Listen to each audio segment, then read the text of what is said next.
Good day to you. Good day. So, just a little metal work today. Well, really the last few days. You guys might notice over here, we've got a deck going down.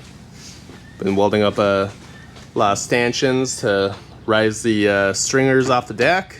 Yeah, and right now we're just doing a quick, well, I don't want to say modifications, actually kind of finishing up this hatch. Still some work to do. I need to back gouge these welds on the inside. We have this 90 bent to give a nice radius on the corner, and then just a little bit of a wedge shape there. Strengthens this corner up. Because of the angle of these, there's a gap there that needed to be filled anyways, and this is a really good way to make these corners strong. Hatches tend to break out on these corners otherwise. This edge isn't even because of that, and we wanted it a little bit shorter anyways, so we're fixing to trim that. By shortening it up, it makes the distance between our first deck board and the hatch a little bit shorter, so we don't have to have as much gap there in order to lift this off. So we have to take into account for that draft because this is upside down right now. So yeah, we're gonna get this trimmed up and get it welded out the rest of the way. We still need to put a couple of braces across the top. Need to put some little hold downs go in these corners. So a little bit of work left here.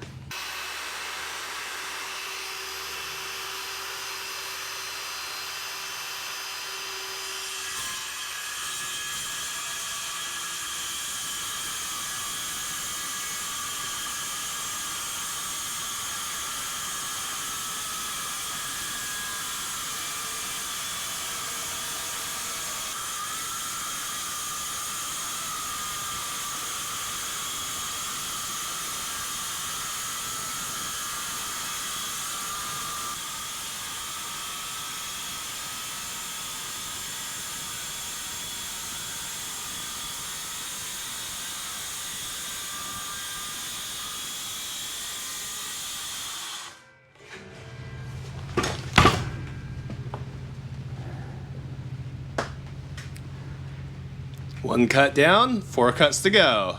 Good or bad? Looks good. So these are really nice to use when you're cutting metal, so you don't have like all these hot chips bouncing off your face and distracting you. Game changer. Yeah. Really for everything. Cutting wood, anything that, you know, that stuff is coming back at you. Makes it nice. Yeah, just a 3M full face mask. Pretty nice. Obviously you don't need the filters for that, but it's just on there from cutting fiberglass, so no need to take them off or anything. Yeah, though it is pretty nice for the metal smoke too. Yeah. You're using a grinding disc or a yeah, I cut do like disc. wearing a mask for metal work. So yeah, well, there's 1 cut down, 3 cuts to go. Yeah. What do you think? Just rotate it, huh? Because there's all the stuff is in the way otherwise. Yeah, should be fun. Easier to rotate it. Yeah. Yeah. So we just welded this fence on to the hatch here to keep it supported.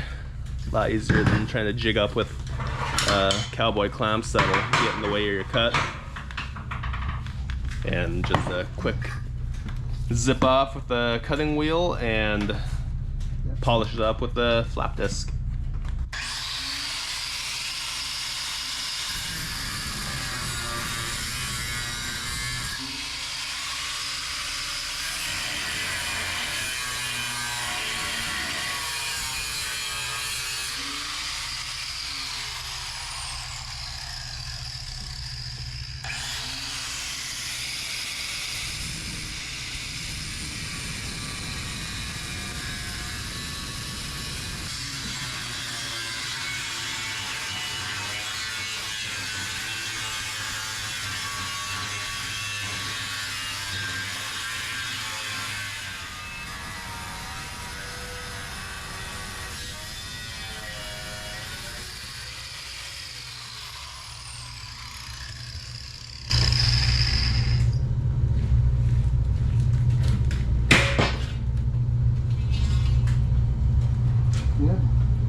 pile.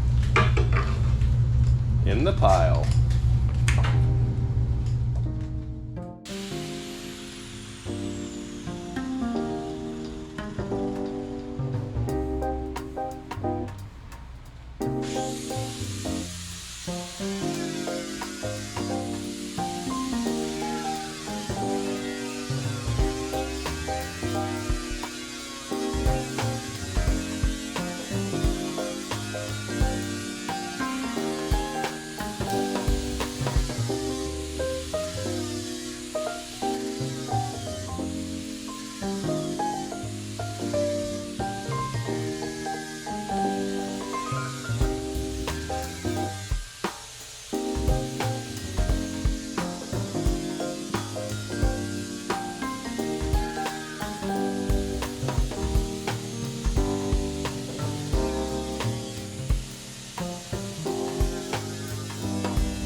I'll do it.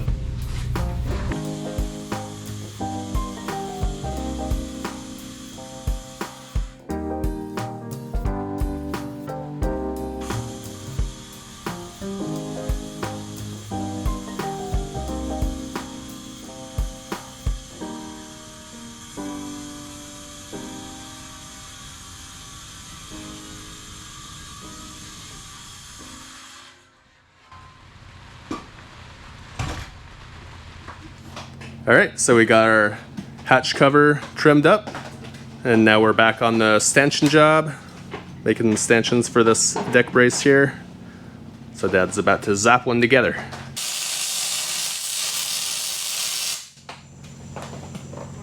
The weld's up good. Not terrible looking.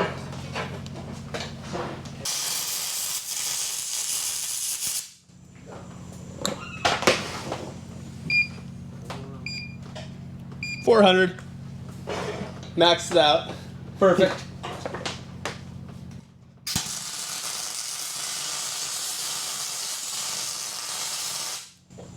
Alrighty.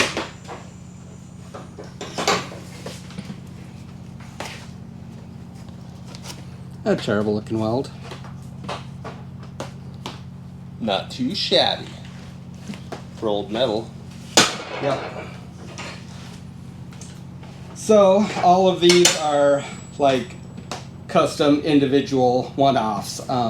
Because of the break of the deck, you can see I got a little arrow going down with an O, which means outside and down. And you can see that they all have a pretty good angle. We were just finding that with angle finder, and then we set the angle on our chop saw over here, our compound miter saw. And we cut our piece with that, then we square off the top. And then we've been tacking them in place. That seems to help. If you're off a little bit, you can lift up the pipe, and then you'll have your gap. You're tight at the top underneath the stringer, which is important. And then if there's a gap down here, just zap it and just leave the gap there and then weld it out. So that's been working good. I think it's a little more accurate that way because of the angles involved and stuff. It's not only just an angle this way, but there's also, angle going forward or backwards, so it's a compound angle. So pretty hard to get all that in one shot, just roughly measuring off the deck. So yeah, that seems to work pretty good that way.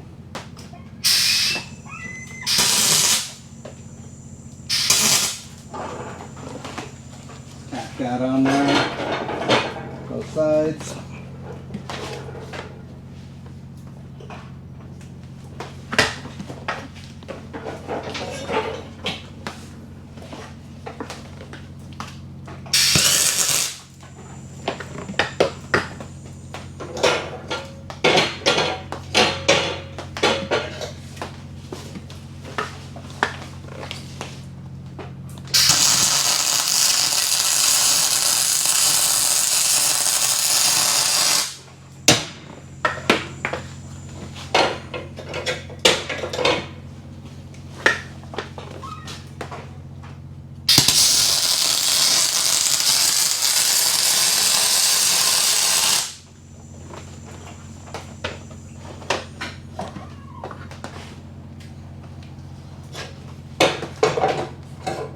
So it doesn't take too long to make these.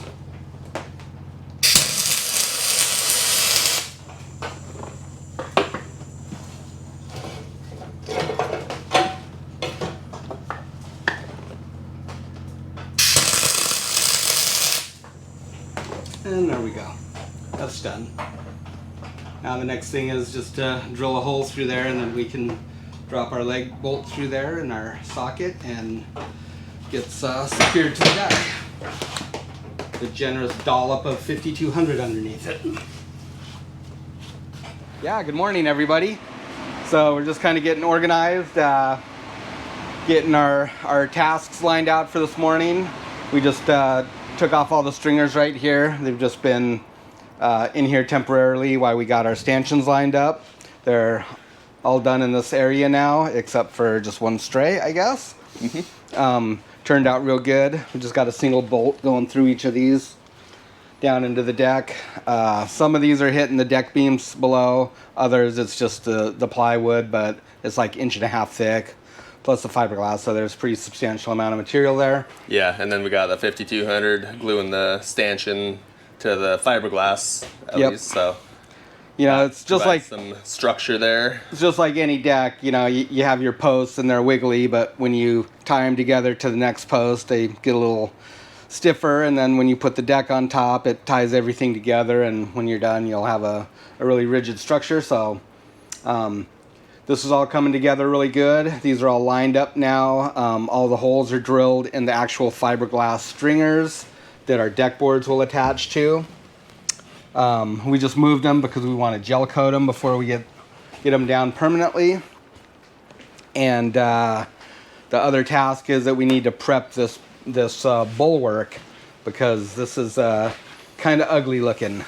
Yep, you can see this is where the cap rail was up here, and then the inside that just recently I showed you me and Tristan stripping off, and under it was basically just some bedding compound. They didn't gel coat all the way up to the top.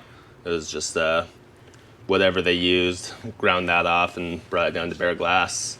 Yeah, so today we'll get this cleaned up back down to this the deck joint right here. Kind of maybe see the difference there. But we'll get this cleaned up and get this area gel coated. Paying good attention to the top edge of this, which is kind of pretty rough looking. I don't see any sign of delamination, so that's a super good thing, but we want to get this cleaned up and flattened out and then get a good layer of gel coat on it, so we don't have any pockets or holes where water can collect and start to work their way in between the layers of laminate, freezing, thawing, and separating them.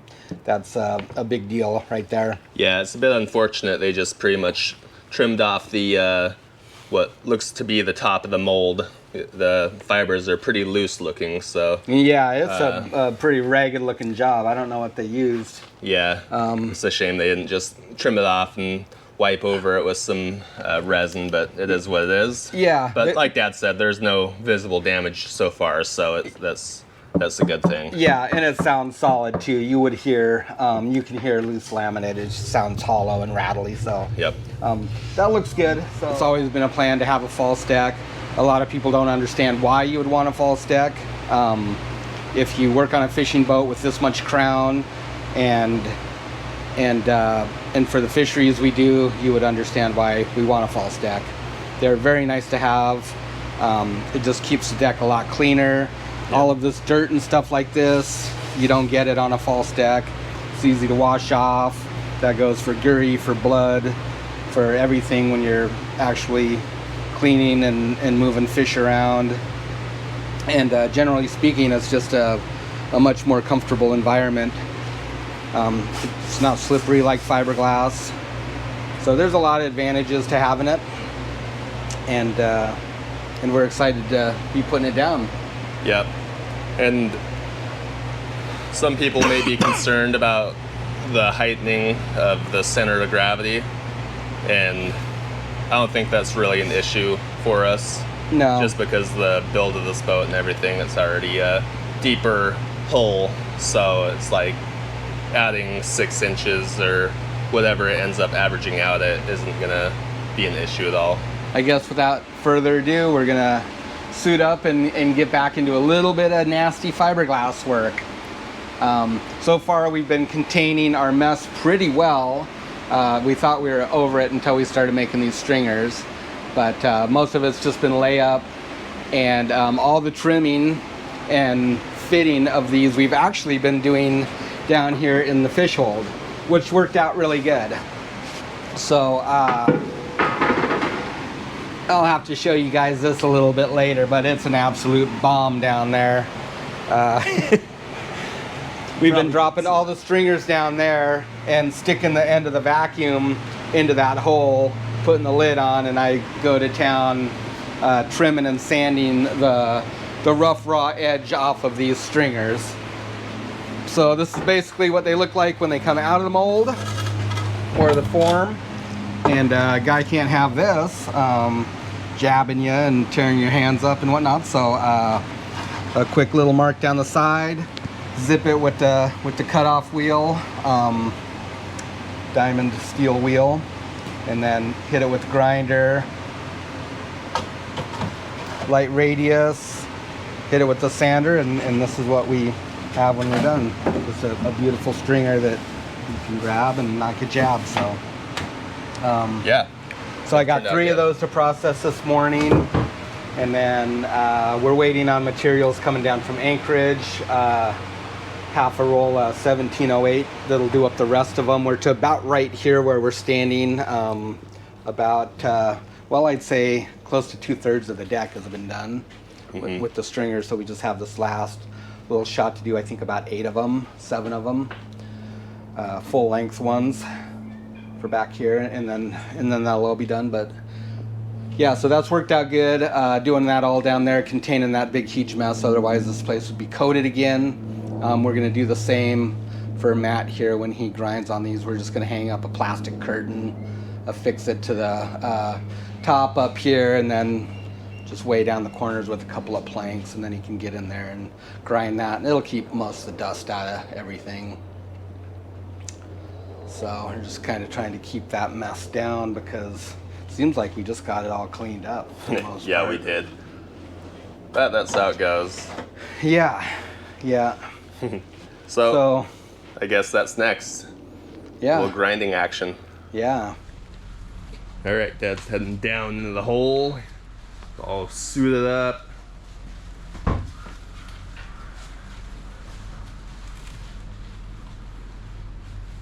Oh, glorious sanding. You know what I mean? Oh, glorious sanding, as good old Mads would say.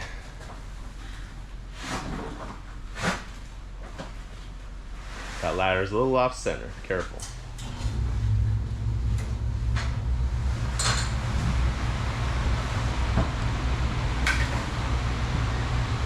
So, like Dad's saying, we got about 8 of these left to make.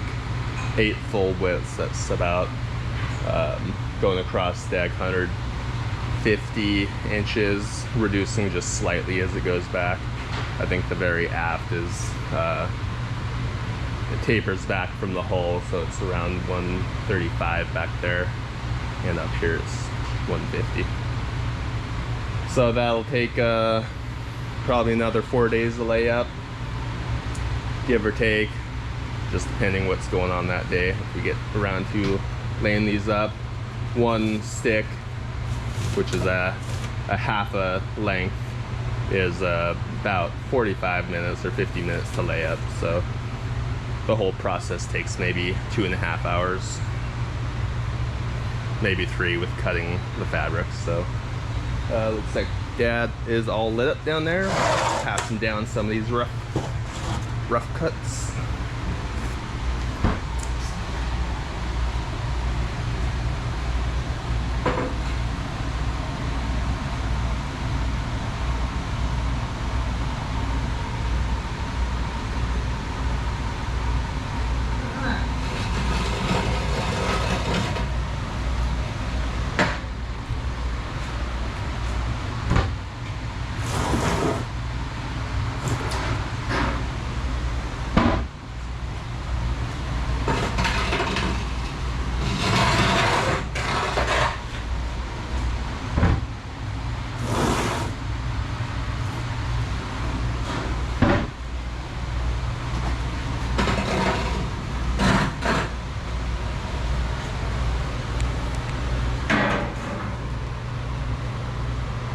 Yep, it's definitely wrecked down there.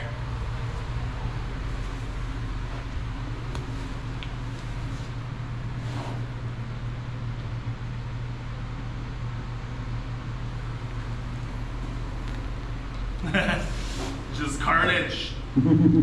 Looks like you need a sanding pad for that sander. Oh, you got some? Okay. All right, well, guess you're about ready to be encapsulated, huh? Yep. All right. You guys are on, but Translation, he said that I'd bring you guys along, but I didn't think you'll be able to see much. So, see you in an hour.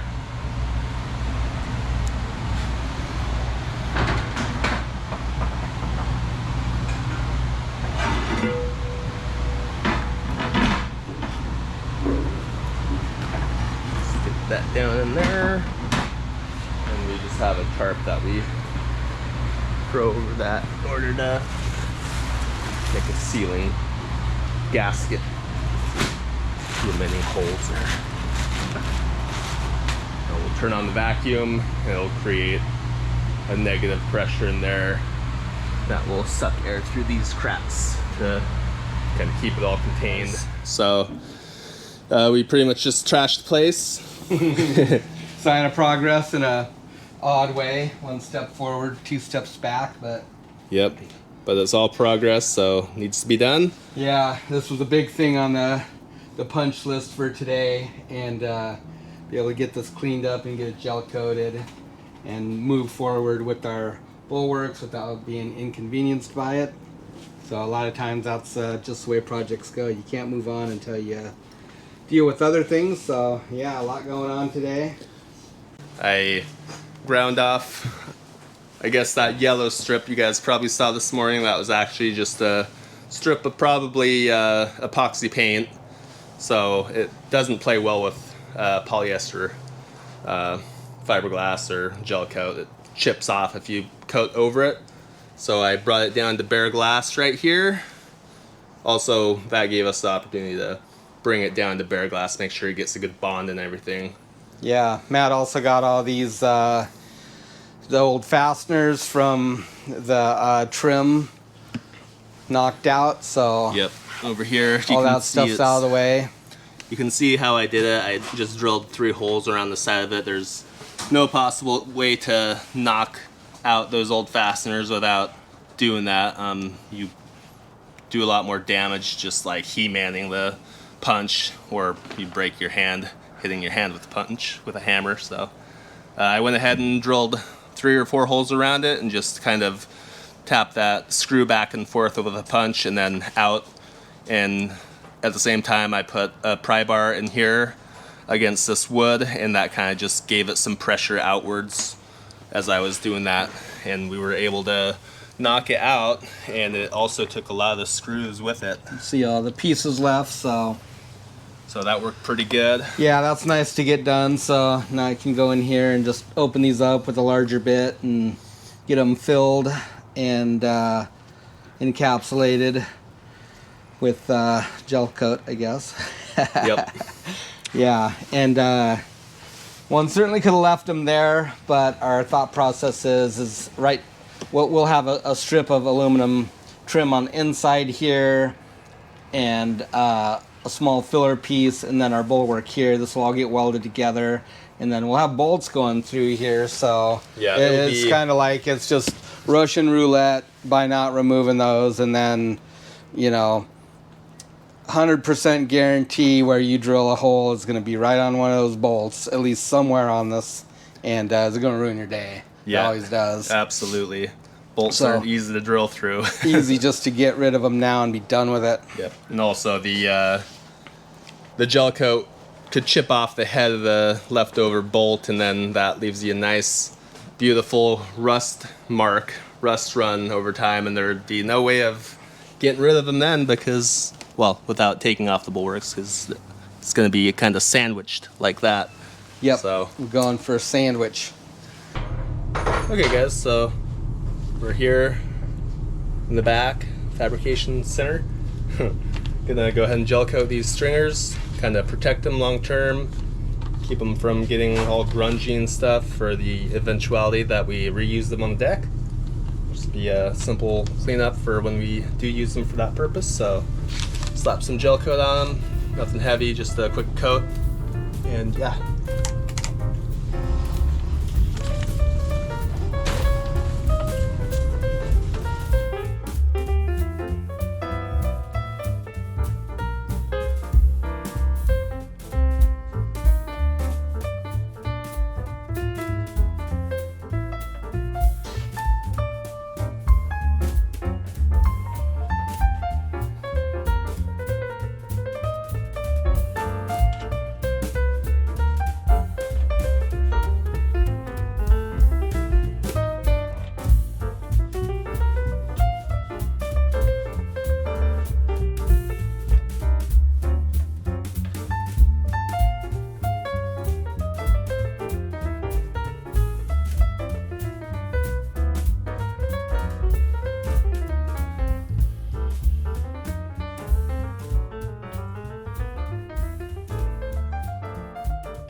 We have these handy little cut-off pieces that we trimmed off the ends wherever they fit, so they make a perfect little cradle for putting this gel coat on.